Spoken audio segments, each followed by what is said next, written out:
I'm Elisa Parenti in Washington, and you're watching Bloomberg Technology. Let's start with a check of your first word news. President Trump has signed the continuing resolution to fund the government through December 22nd. Lawmakers averted a government shutdown by passing the 2-week extension last night.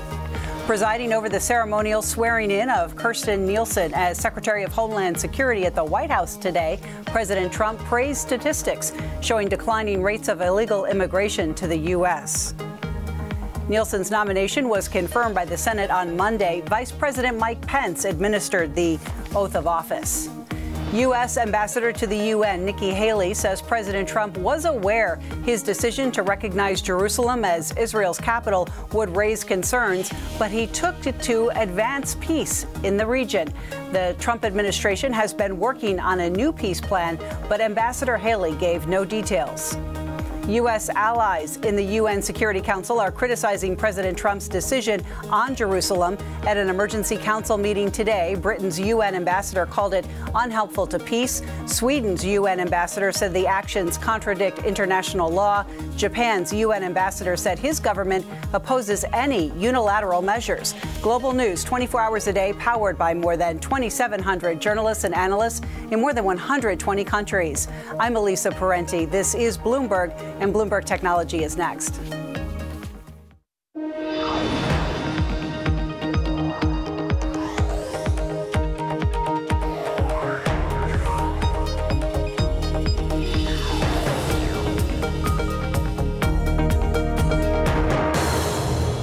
I'm Emily Chang, and this is Bloomberg Technology. Coming up, Bitcoin mania. The price keeps on rising, and the love-hate battle isn't cooling down. We look at its wild week and a major milestone coming up. Plus, Nintendo continues a very successful year. We'll hear from the company's head of Americas about what they have planned for the holiday season and 2018.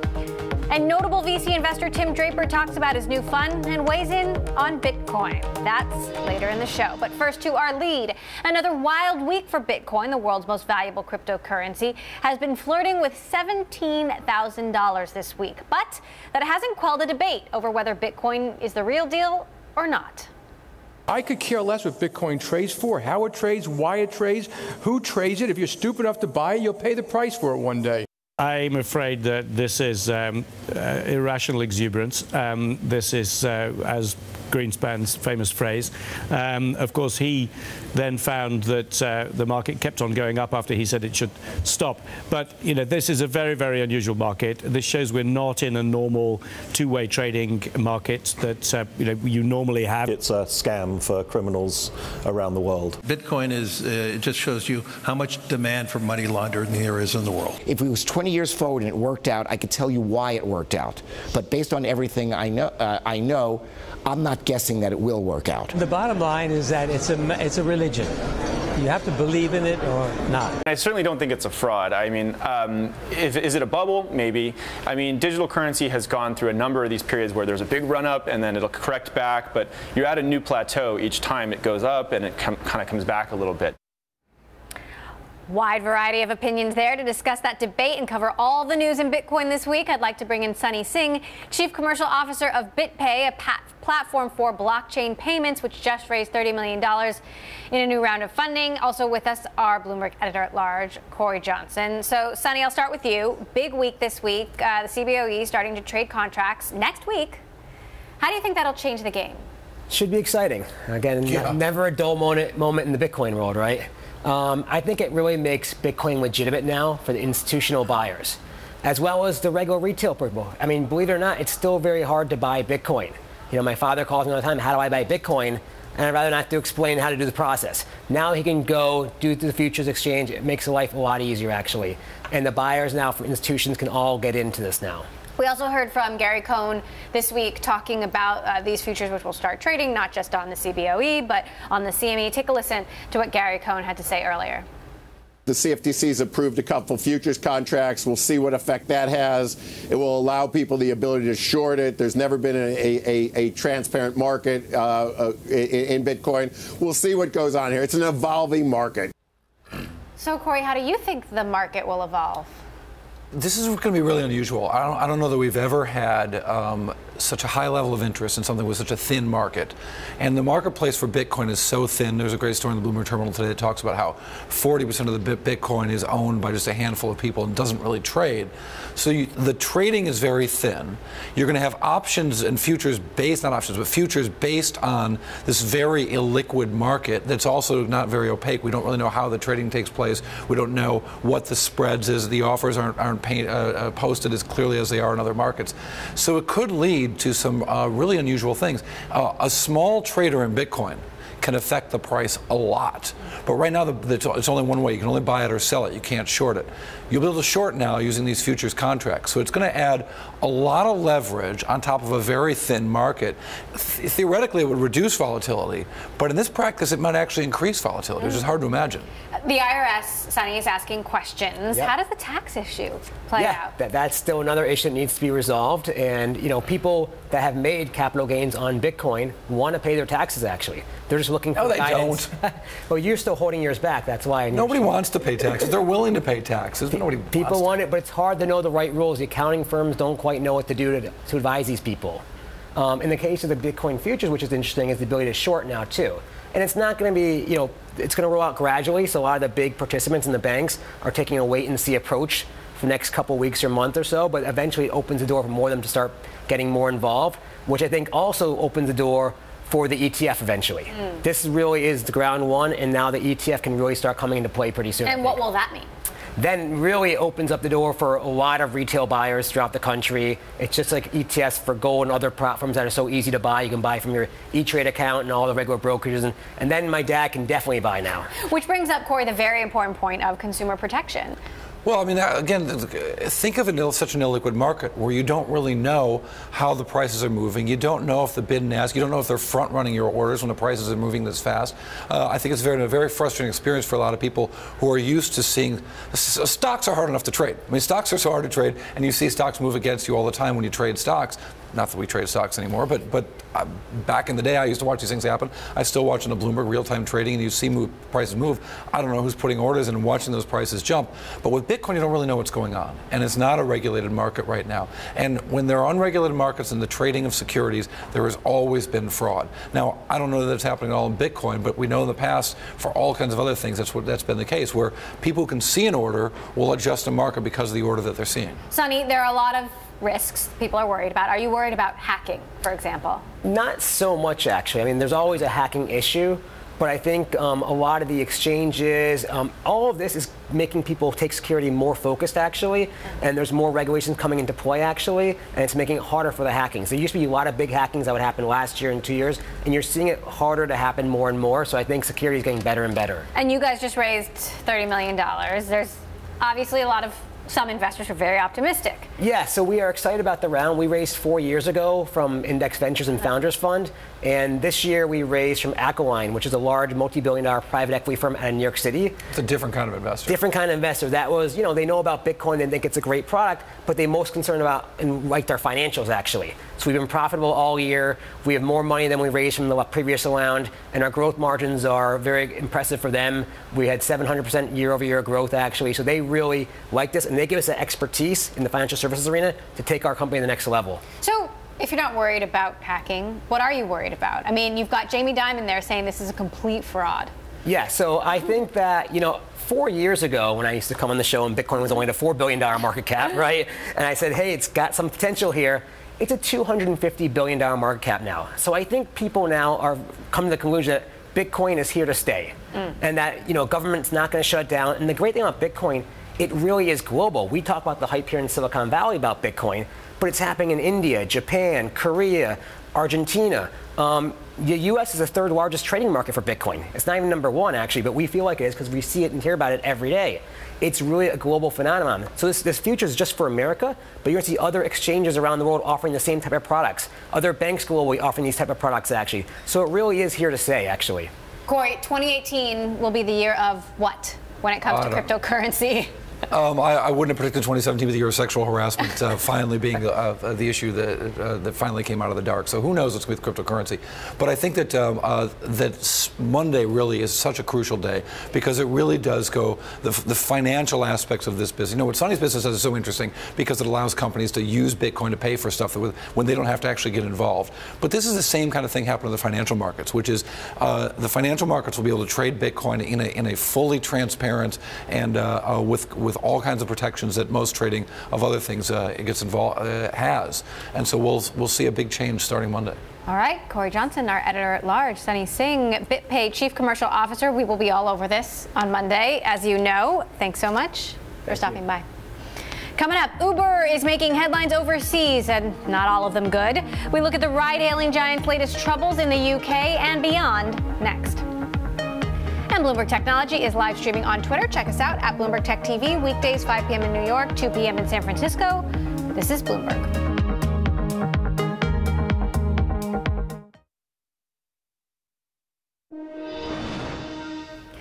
And more legal troubles for Uber in the UK. The ride-hailing giant's operating license is suspended now in Sheffield, England, the country's fourth largest city. The city council said Uber failed to meet an administrative rule there. Now, Uber can continue to operate while it appeals the decision, but this becomes one more legal battle for the world's most valuable startup. In September, Uber had its license to operate in London revoked, and that has yet to be resolved. Joining me now, our Bloomberg Businessweek columnist Max Chafkin. So, Max, what did Uber do or not do now? It appears to be, a technical problem. They basically didn't change the name of the executive on their operating license in Sheffield. Now, it kind of seems like a small story. I mean, Sheffield it's England's fourth largest city. It's not a huge city. It only has about 500,000 people, so it's about the same size as like Tucson, Arizona.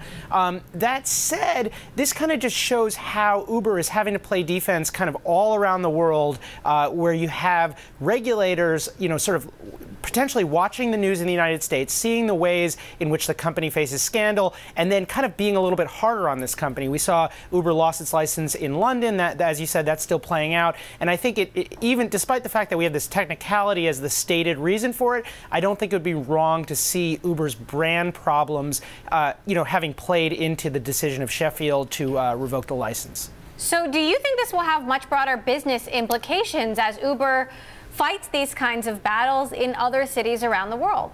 Yeah, I mean, I think it's just like a little small cut. The problem for Uber is that, it's a money-losing company that is, sort of furiously trying to get to a profitable place so that it can, hopefully go public in 2019. And every time we have one of these situations, whether it's in, London or Sheffield or Brazil or whatever, it just creates sort of more expense. It makes it harder for the company to gain its footing. And I think, this is not something that, Dara Khosrowshahi, would have wanted or foreseen. I mean, it feels like a bit of an unforced error for the company, and certainly, a little bit embarrassing if you screw up your paperwork and that knocks you out of an important market. I mean, that's not a good look.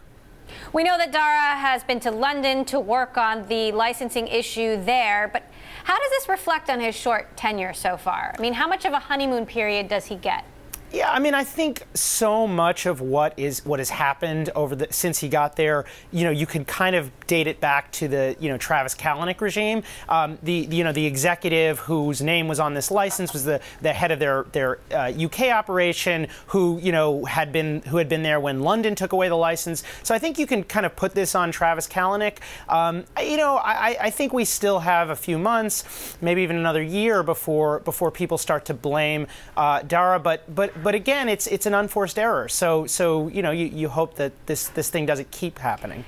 Same time, Uber is getting a huge investment from Singapore's largest taxi operator. On the one hand, this is not good news for their big competitor, Grab, in Singapore. On the other, it looks to be a similar situation where Uber is retreating.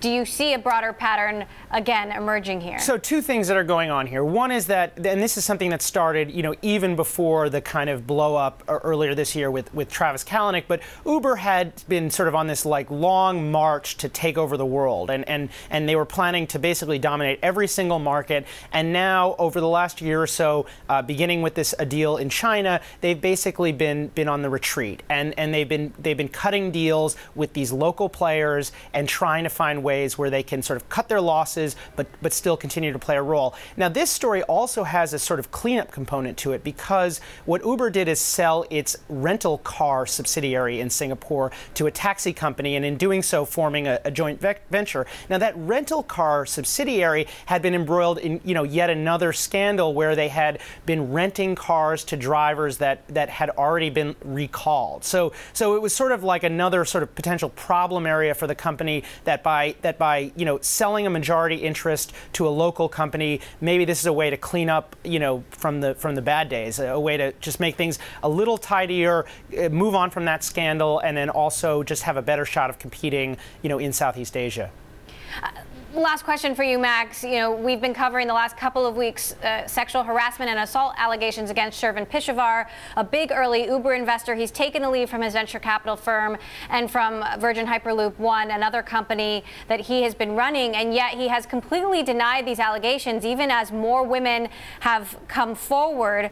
What do you make of the tactic that Pishevar has taken here, even blaming this on a smear campaign perpetuated by a Republican opposition research firm? I mean, if it's either, four-dimensional chess, it's some kind of very novel public relations strategy, or what it feels like to me, personally, is just a bit of grasping. And I think, there's been a lot of, apparently erratic behavior coming out from him over the last year or so, including this kind of weird activist battle over Travis Kalanick, who's his close friend.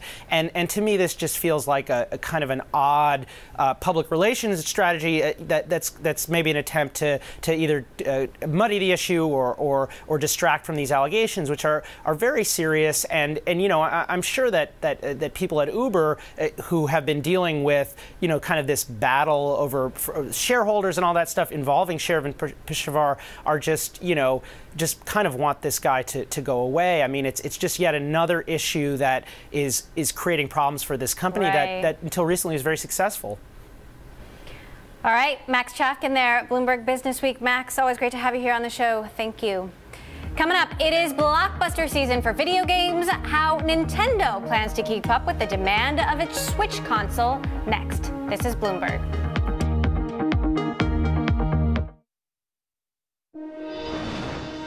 Holiday shopping season is underway, which means it is blockbuster time for video games. And while there have been a number of new games introduced to long-running franchises, the real hype may be in the hardware. Nintendo has added both games and hardware to its lineup this year. Its Switch console may be even the hottest hardware ticket of the season. Even though it hit shelves 8 months ago, the Switch is still so popular that supply could be an issue. I caught up with Reggie Fils-Aime, Nintendo America president, and asked how the holiday season is going so far. Holiday sales for us have been very robust. The Nintendo Switch has been one of the hottest selling items all year. Our focus has been making sure that we have enough hardware in stores to satisfy all that demand. And we're fortunate. We've got 4 games that are really motivating consumers to pick up our hardware in Mario Kart 8 Deluxe, Splatoon 2, Legend of Zelda Breath of the Wild, and our latest Super Mario Odyssey. So right now, sales are very strong, but there's still 4 big weekends to go to make sure that we have a great holiday season. As you mentioned, the Switch is one of the hottest hardware tickets in town. How is Switch supply? Are you still meeting demand, or are you behind? Right now we're meeting demand, and product is flowing into retail stores and flowing into our .com retailers on a daily basis. But the one thing that we keep telling consumers is when you see a Nintendo Switch, you should buy it, because we can't guarantee that we'll be able to keep up with this demand as we continue through the holiday season. But we're keeping up with it right now, and that's our focus. The Switch has been out for 9 months now. I'm curious what you've learned, what surprised you, and what you see about how people are really fitting this into their lives. Well, you said a very important point in terms of how consumers are fitting the Nintendo Switch into their life. And I would say the first thing that we've learned is that we've been very strong in communicating the Nintendo Switch proposition, a home console that you can play on your big screen TV and then undock it and take it with you, and consumers are responding to that proposition. We've also learned that the work that we've done to enable a strong development environment is really paying off for us. We're getting strong support from the big publishers like EA or Ubisoft, but we're also getting really strong support from the independent developer. And that content is really important as it looks to help us with the overall reason for consumers to pick up the hardware. So those are a couple key learnings and things that we're looking forward to continuing driving our momentum, not only through this holiday season, but into 2018 as well. Can we expect the Switch to launch in China next year? China is a big market. It's certainly a market that we continue to evaluate. In terms of what we might do and when we might do it, we're still in the process of looking at a range of different alternatives and a range of different ways to just make sure that more and more consumers have our intellectual property available to them. So no news here, but certainly China is a market, just like Brazil and a number of other very large markets, that we continue to look at very closely because we know there's a business opportunity there. Let's talk about the performance of Animal Crossing Pocket Camp. Compared to other smartphone games, sales have struggled. What have you learned from that? First, I would be careful with your characterization. Animal Crossing Pocket Camp has been out only a couple weeks. The monetization element of this is something that's going to continue to develop over time. What we have seen is that the consumers who have downloaded are playing it an exceptionally long time, and that bodes well for us.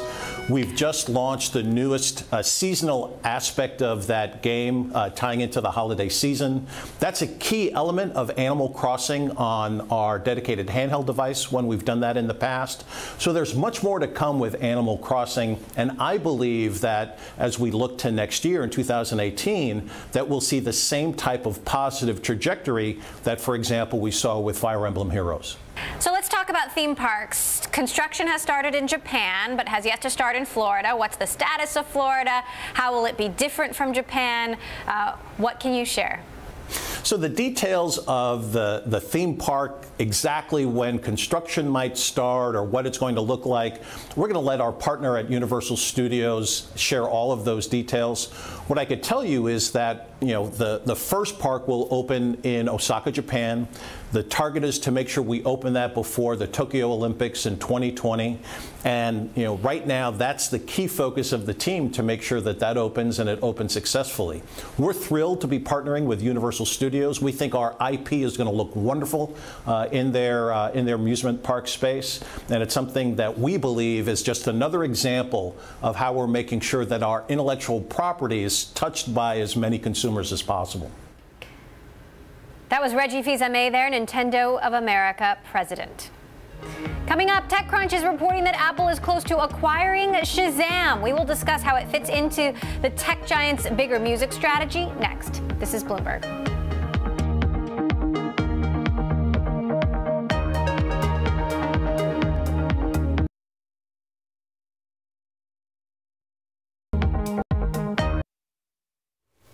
I'm Elisa Parenti in Washington, and you're watching Bloomberg Technology. Let's start with a check of your first word news. After 6 months of intense negotiations between the UK and the European Union, both sides have a deal in place to move ahead to the next phase of the divorce. Theresa May arrived in Brussels today to announce the breakthrough, which she says will be welcomed by the business sector. Millions of jobs depend on the future trading relationship we will determine, and I'm optimistic about the discussions ahead. But in the meantime, reaching this agreement now ensures that businesses will be able to make investment decisions based on an implementation period that offers welcome certainty.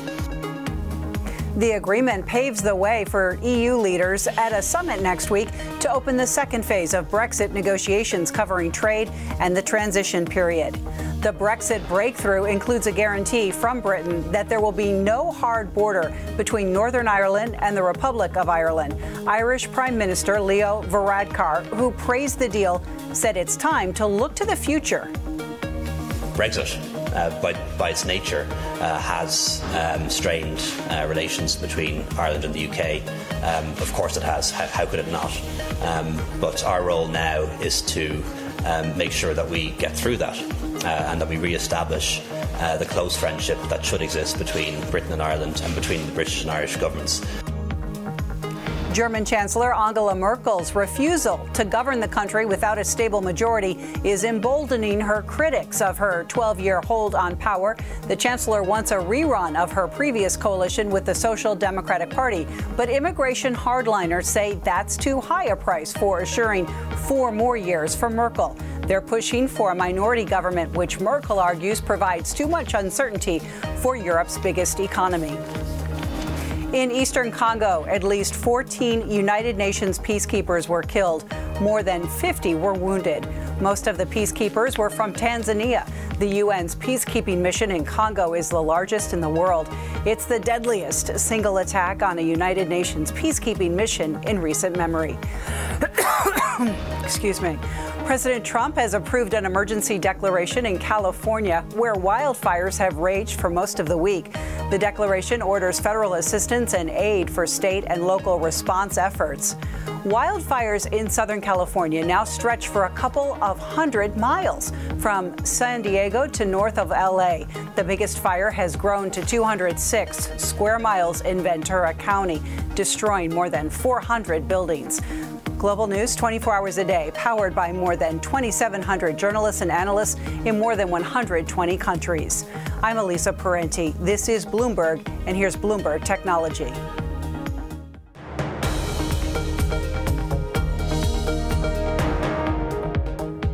Welcome back to Bloomberg Technology. I'm Emily Chang.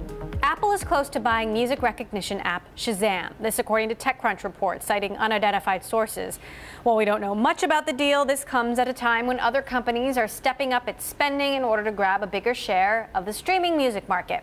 For more, I want to bring in our Bloomberg Tech reporter, Alex Webb, who covers Apple, and in LA, our Bloomberg News reporter, Anusha Sakui. So, Alex, what do you make of this? What do we know? When did talks start? Why Shazam? So actually, since TechCrunch had the initial story, we have confirmed it with sources. We don't know the valuation. TechCrunch is reporting it could be around $300 million. That is clearly not good news for TechCrunch investors. In the last round, they were valued at more than $1 billion. Shazam investors. Yes, Shazam investors, of course, yeah. Now, for Apple, I don't think it necessarily makes a massive deal to what they already have. At the moment, you can already use Siri to get Shazam to recognize songs for you. What it does mean, though, they could prevent it from going into competitors' devices, Android, Samsung, that sort of idea. And so it could ultimately prove a differentiator for why people buy an iPhone. So, Anusha, how do you think this fits into Apple's broader strategy around music? Well, it's really interesting. We've seen Apple making inroads into content, like not 100%, clear exactly what their direction is when it comes to video content. We've seen them hiring TV executives and whatnot. But on music, they've had more success than others when it comes to their streaming service.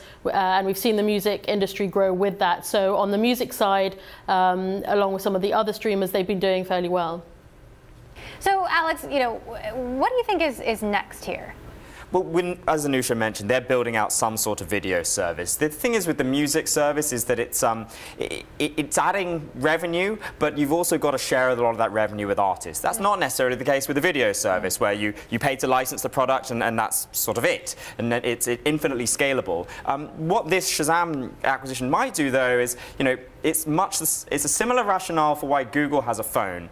It is the access point which directs you towards music. Google has a phone so that you use OK Google rather than Hey Siri. So you, with Hey Siri, can say, recognize this song, it will pick a song out the air and push you towards Apple Music and therefore possibly drive more subscriptions. Now, Anusha, at the same time, we have Tencent Music and Spotify making an investment in each other. What do you make of that?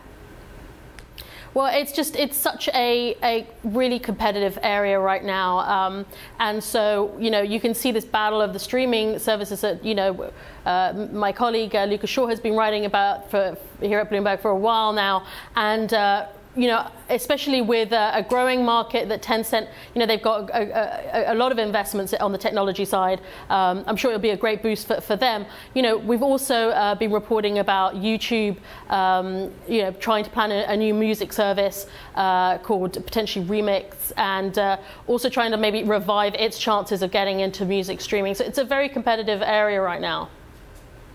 Now, Alex, at the same time, Apple also announced today that Johnny Ive, longtime head designer at Apple, who sort of took a step back to focus on designing the new campus, is taking control again of the design team. What do you make of this? Well, they sort of snuck under the radar a little bit. The way they did is they had a head of industrial design, a head of user interface, and these two guys were listed on the executive bio page. All of a sudden, they disappeared. So we were sort of wondering, well, have they been fired? Have they left? And we checked with Apple, and no. What's happened is these guys were reporting directly to Tim Cook. Now they report to Johnny Ive.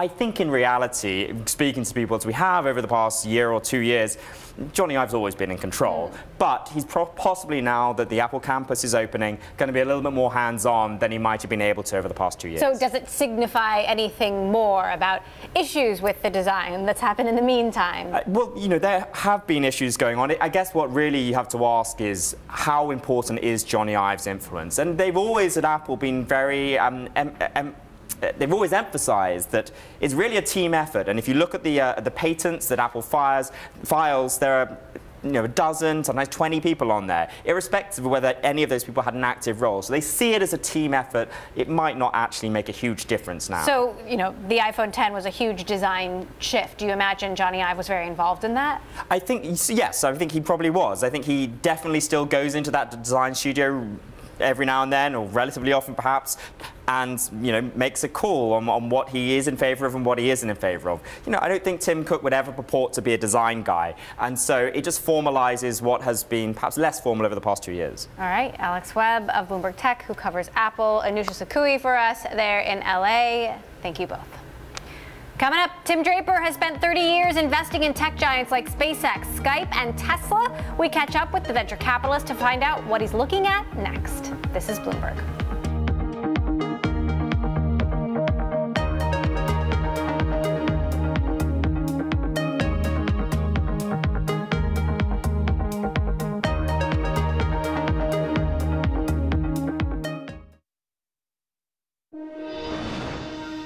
For 30 years, Tim Draper has been one of the most successful venture capital investors in Silicon Valley, with early hits on Skype and Hotmail. He is now turning his attention to how to make it easier for tech startups to go public, starting with the Special Purpose Acquisition Vehicle, or SPAC, Draper Oakwood. Bloomberg's Emma Chandra spoke with him about it at the NASDAQ earlier today. We've been suffering a real liquidity block for a long time, ever since Sarbanes-Oxley came out in 2004, I guess that was. And all the regulations that followed that have made it more and more difficult for big companies to go public, and growth companies to go public. Very super large companies can still go public because they don't mind spending $10 million a year on just staying public. Well, now that has been a real it has been a real detriment to the startup community, and for years there we had real liquidity problems, and people have filled in many different ways, and there have been lots of different creative solutions to try to create more liquidity, but this is definitely one of the more innovative. My friend Amar Safraz came to me with it, and I went for it. It's a way for a company to go public without all the pain of having to go through all the roadshow and all the hassles. They can just take the money, be public, and we think that this is a great solution for the group of companies that are in the $500 million to $5 billion range. We think that there's a range of companies in market cap. There's a range of companies that really really want to go public. There's demand for this. Yeah, they want to go public, but they don't want to go through all the hassles, and they don't want to spend all that money kind of going through just this big, long checklist of things they have to do before they go public. So have you targeted any particular companies yet? Yeah, we haven't targeted. We're in a search. We have, I think we've had 70 companies all that were of interest from our standpoint or from theirs. And we're going to see which one's the perfect fit. And ideally, this first one is a real winner, because we want to make sure that we come to market with a real winner, because we've got hopes and ambitions for SPACs, venture SPACs, to fill that market position between $500 million and $5 billion market cap. So I want to talk a little bit about DFJ. You're obviously a founder there. There's been a little bit of upheaval as Steve Jurvetson left. Now, he sat on the boards of a number of companies, including Tesla, SpaceX. Do you know yet who'll be replacing him on some of those company boards? No. And Steve's been a fantastic investor and a great partner for 22 years. I'm sure everything will be worked out fine. It's just, there's a transition. Whenever anybody does anything differently, there's a transition. And I had a transition. I manage back with DFJ, but the money I manage forward is Draper Associates now. And we all had to adjust to that too. And it gave me an opportunity to be free to go after things like Bitcoin and fintech and, eventually after GovTech, where a large institutional venture capital fund like DFJ would have trouble because they think, he's doing this, now we've all got to go in that direction. So I've freed them of that. and so, you're still obviously an investor in DFJ, and what are investors being told since he left? Are they getting a lot of information about how the transition, as you put it, will take place? Well, DFJ is a great entity. It's a big institution. It's going to live on and on and on, and there will be changes, and partners will move and come back and move in. And it's going to be a great success for years to come. I feel like all the investors pretty much feel that. And then that's the feedback that you're getting from them too? Oh, yeah. Tim Draper there, Draper Oakwood Senior Advisor and DFJ founder, with our own Emma Chandra. We're going to have more of his thoughts on Bitcoin coming up. And here's a look at the events around the world. Next week, we'll be covering on Bloomberg Television and radio, including NAFTA trade talks and central bank meetings in the U.S., England, and Europe. This is Bloomberg.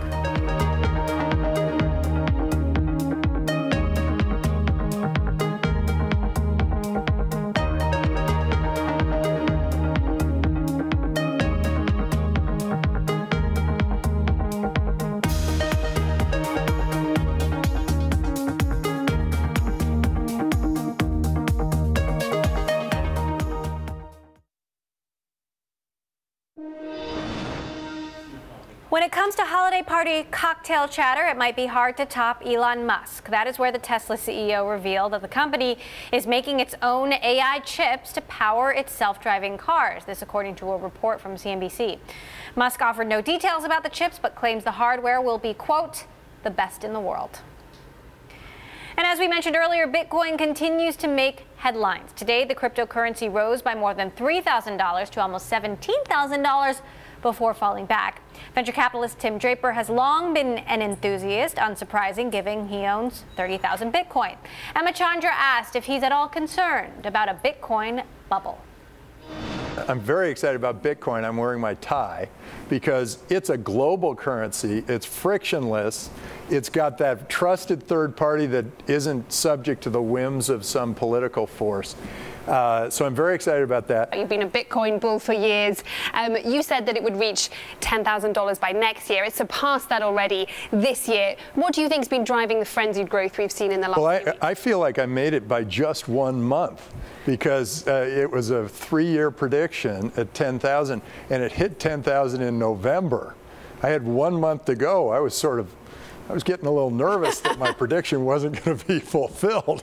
And boy, yeah, it did. And then once it hit 10,000, now it's going to find a real market value. People are recognizing that it's a really important part of our global society. It helps bank the unbanked. It gives you a currency that doesn't have to float with the political winds. And if you're in Nigeria and you know that the naira is going to drop 30% a year, why would you ever want to use that as your currency? Why wouldn't you use Bitcoin? Or if you're in Argentina, where the trust has been totally shattered because 10 years ago they had a total debt crisis and people didn't pay back. Well, now there's a currency that is not tied to the political winds, and that is really powerful. But there are a lot of people who are concerned, especially over the last few weeks, as we've seen this huge growth and we've seen a huge amount of volatility just this week. People like Jamie Dimon who say that it's a bubble waiting to burst. What do you say to them? Look at what his whole life, he's totally controlling everybody's regular fiat cash. Do you think he's going to say Bitcoin's a good thing? It's going to scare the heck out of him. I mean, he's starting to see people take money out of his bank and put it into Coinbase. But there's a lot of people who. So he's got to be. Of course, he's going to say that stuff. So you got to look at who's the messenger. But there are a lot of people, other than Jamie Dimon as well, who are worried that because of its volatility, it's not this great store of value, which is the way that it is being touted. Do you think they have a point? I look at it and I say, volatility against what? I also think people come to me and say, are you going to sell your Bitcoin? And I think, into what? It's like taking gold and turning it into shells again. We know that the new currency of the future is going to be this kind of a currency. It's going to be a cryptocurrency. There's no reason to go back in time to fiat when you can actually move forward and say, this is the new currency of the future. And so the volatility is the panic in the other currencies saying, wait, this is a better way for all of us to do commerce. So, this is a better currency. So why are we in this old currency? And so they're going to bounce around relative to the cryptocurrency. It's backwards from the question you asked. So is there anything that would give you pause then about Bitcoin? I'm just so excited that the world is going to benefit from this new technology. I just think it's fantastic. And there are other cryptos that might be pretty interesting out there. We have Bancor and Tezos and Credo. I think that all of those could change the way the currency world works.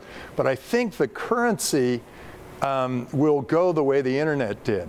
HTTP was not the best technology, but it was the one everybody standardized around when they were building out the internet.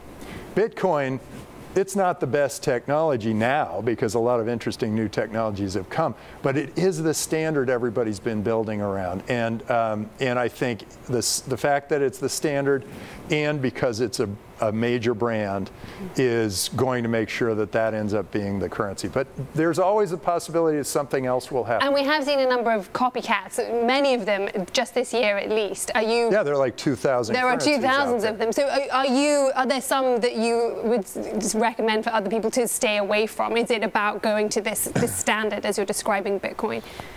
I would say in general, people should think, if they're going to participate in an ICO, like buy some tokens, I think they should think who's behind it, who are the entrepreneurs, what is their movement. I think just starting an ICO to raise money isn't quite the spirit of it. I think an ICO should be a movement, a sociological transformation. It should be something people just say, yes, this is something we all need. Yes, we need a better environment. We need more peace in the land. We need whatever. And that kind of thing is, or we need a new kind of a product for us or whatever. I see that corporates are for the good of the shareholder. And nonprofits are for the good of society. Well, this is a new thing. It's for the good of a future customer. It's a little like a Kickstarter. And so that's the way I look at these. And I think that people who want to put their money and buy these coins, they should be thinking, is this the future I want to see? Mm-hmm. Is this the future? Are they moving towards something? Do you think people are putting that kind of thought into it as they buy into it, as we've seen? Well, I'm encouraging that. I'm encouraging that. I don't know what people are thinking when they do it. Maybe they're just thinking, hey, this is fun, better than playing the lottery, might end up earning money. I don't know why we have a lottery. I mean, it's like a tax on, making stupid decisions. But you've not been selling out of Bitcoin in the last few weeks as we've seen it rise. No, I love that. I'm maniacal about this. This is so important for the world. It helps borders dissolve. It helps us all get along better. Having a global currency, that's just like magic. Well, it's taking a big step this Sunday. SIBO is launching its futures index for it. Is this... there are concerns that it's mostly going to be used as an attempt to short Bitcoin. Is that something that you're concerned about? No, I think actually it's great because it's a currency and people should be able to monitor whether they feel that it's too high or too low, and it will stabilize and it will become an even more useful currency. The volatility you spoke of is going to be lessened by having a futures market. And that does it for this edition of Bloomberg Technology. A reminder, we are live streaming on Twitter. You can check us out at Bloomberg Tech TV weekdays, 5 p.m. in New York, 2 p.m. in San Francisco. That is all for now. This is Bloomberg.